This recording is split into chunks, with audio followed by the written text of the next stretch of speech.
आज आपण आलो आहोत हे आहे चांदेश्वरी आणि हे कासारीपासून अगदी जवळच्या अंतरावरती असलेलं हे ठिकाण आहे।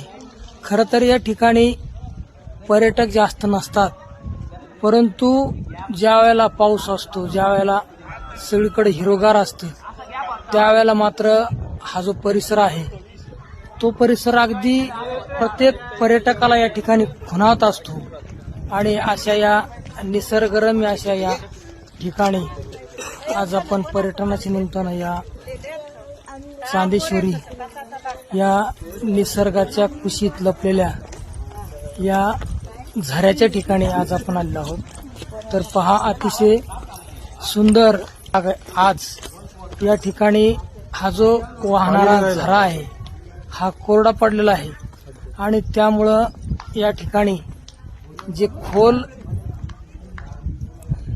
डोह आहेत त्या डोहामध्ये मात्र या ठिकाणी बऱ्यापैकी पाणी आहे। परंतु खरा आस्वाद घ्यायचा असेल तर या ठिकाणाला आपण सप्टेंबर, ऑक्टोबर किंवा नोव्हेंबर या काळामध्ये जर आपण या ठिकाणी भेट दिली तर अतिशय मनाला प्रसन्न वाटणारं आणि सुंदर असं हे ठिकाण।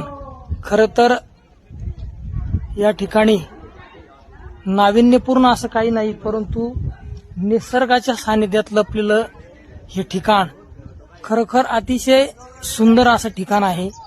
आणि आपण या ठिकाणाला आनंद घेण्यासाठी आला तर तुमचा आनंद निश्चितच द्विगुणित झाल्याशिवाय राहणार नाही।